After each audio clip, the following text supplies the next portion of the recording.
আপনি সংক্ষেপে কিছু বলতেন বয়কট নিয়ে।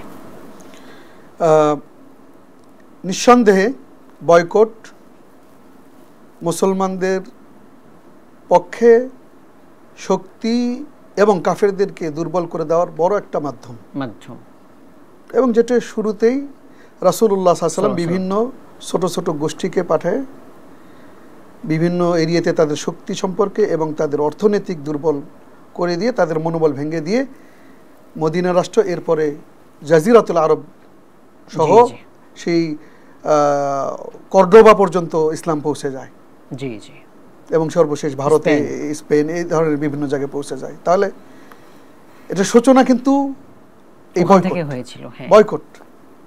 কাজেই এটা নিঃসন্দেহে কল্যাণমূলক কাজ, তবে এই ক্ষেত্রে আমাদের সতর্ক থাকা দরকার যে আমরা ইসলামের জন্যই করতেছি নাকি অন্য কোনো উদ্দেশ্য আছে।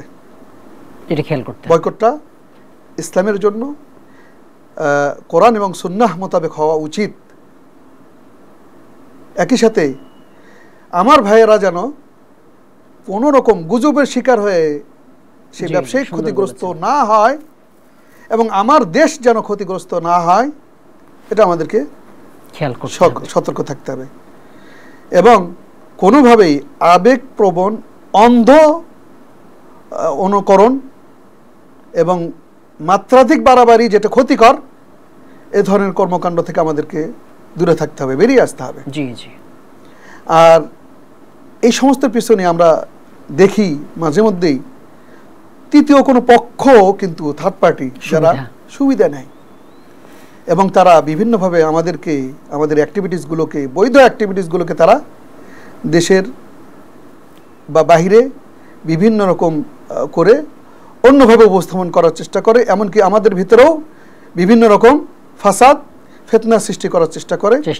এই বিষয়ে সরকারের একই সাথে যারা এই ধরনের কর্মকাণ্ডের লিড দেয় তাদেরও সতর্ক থাকা দরকার, খুব সাবধানে এইগুলোর বাস্তবায়ন হওয়া দরকার।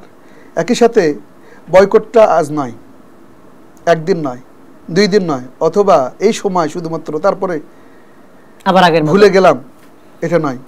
বলছিলাম যে ডেনমার্ক আমার রাসূলুল্লাহর শানে বেয়াদবি করেছে, ফ্রান্স বেয়াদবি করছে, আরো যারা বেয়াদবি করছে, এমনকি আমাদের দেশেও ব্যক্তি হতে পারে, প্রতিষ্ঠান হতে পারে, দেশ হতে পারে, আমাদের দেশেও হজ নিয়ে ইতিপূর্বে মন্তব্য করছে, তাই না, কেউ কেউ আছে। তো এই ধরনের ব্যক্তি তারা কোনোভাবেই তারা সহযোগিতা পাওয়ার, সিম্প্যাথি পাওয়ার, অথবা তাদের প্রতিষ্ঠান কোনোভাবে সহযোগিতা পাওয়ার অধিকার রাখে না, এবং আমরা তাদের কাছ থেকে দূরে থাকবো, এবং তাদের যেন আমাদের রুজি রোজগারের আয়ের মাধ্যম যেন তারা না হয়, এই বিষয়টা আমাদের সতর্ক থাকতে হবে।